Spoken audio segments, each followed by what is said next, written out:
Kuna mtu ameuliza nifanye nini ili niwe mwekezaji kwenye masoko ya hisa? Nataka kumjibu, ili uwe mwekezaji kwenye stock market, kitu cha kwanza unatakiwa uwe na elimu. Elimu ni ya muhimu sana. Unatakiwa uwe na elimu ili ujue unachokifanya. Ujue stock market ni nini, ninafanyaje kazi, napataje faida kwenye stock market, na ninawezaje kupata hasara kwenye stock market. Ujue kufanya fundamental analysis na technical analysis. Ni kitu cha muhimu sana. Uwe na elimu ya kutosha ili ujue unachokifanya. Uwe karibu na mamenta, wale ambao wanafanya hiyo biashara, wanafanya hizo investment, ili wawe na kuelekeza. Ni kitu kizuri sana.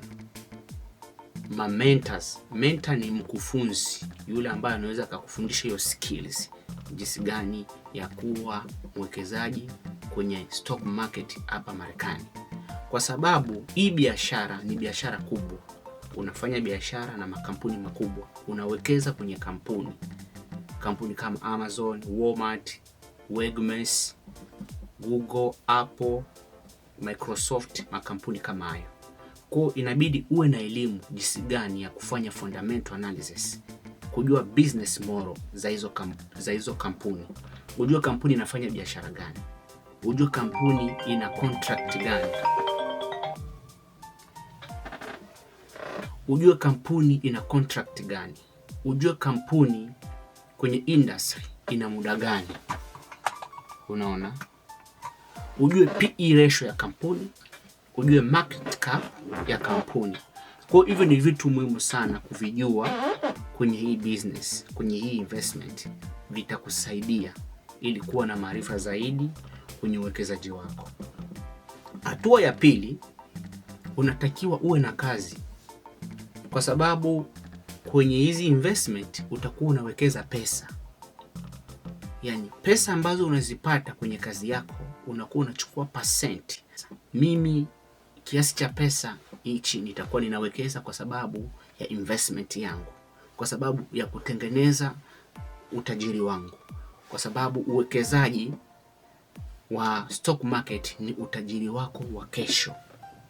Sio utajiri kwamba utatajirika leo ama kesho ama mwaka ujao. Ni miaka. Itakuchukua muda kulingana na vipato tulivyo navyo. Kwa sababu vipato vyetu ni vya chini, kwa inatakiwa unawekeza kila mwezi mdogo mdogo.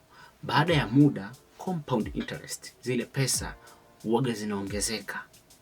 Hiyo ndio stock market. Uwe na elimu ya kutosha, uwe na kazi, panga bajeti, kiasi cha fedha ambacho utakuwa unawekeza kwenye kampuni ambayo utakayoamua kuanza kuwekeza.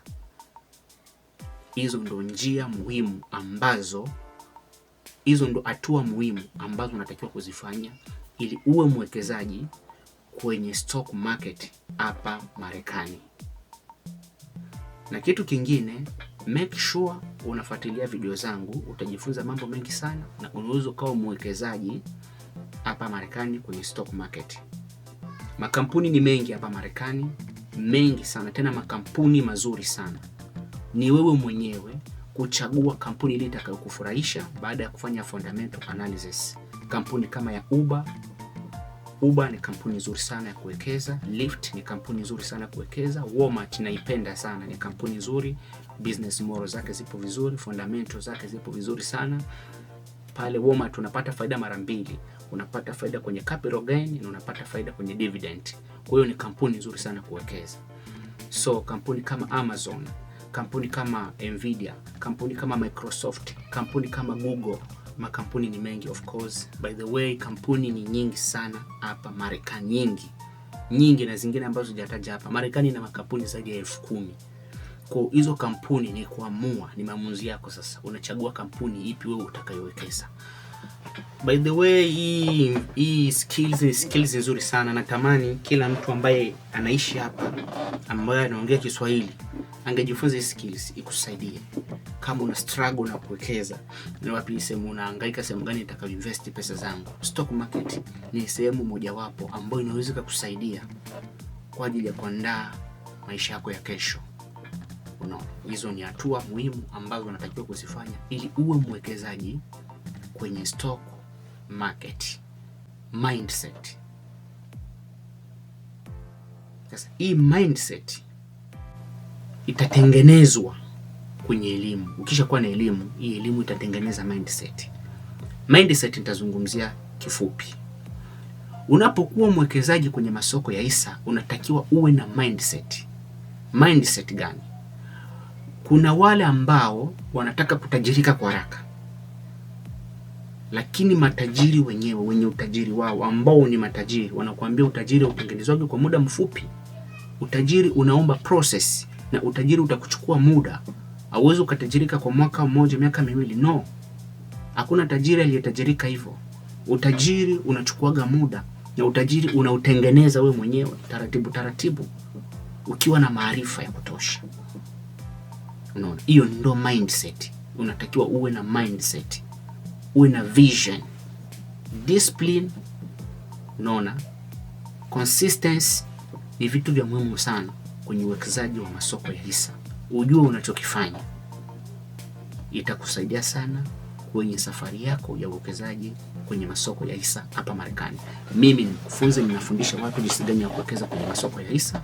Ni mwekezaji pia kwenye masoko ya hisa. Nimejifunza hii skills hapa Marekani nilipofika. Fanya practice, fanya theory, niko vizuri. Unaweza ukanitafuta kwa swali lolote na ninaweza nikakujibu, kwa sababu mimi hapo ndo shamba langu. Hapo ndo shambani kabisa. Kila mara nazungukia, waga sina jambo lingine ambalo nalipenda na nalifanya sana kwenye mambo ya business hapa Marekani.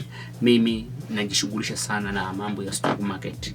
Ndio sehemu ambayo mimi naipenda, naiona ni nzuri kwangu. Kwa hiyo ukiwa interested, unaweza ukanitafuta na nikakujibu kwa swali lolote ambalo unaweza ukaniuliza, na bila shida, bila wasiwasi. Make sure you subscribe na kucomment na kushare ujumbe kwa watu wengine ili tuzidi kuwa family.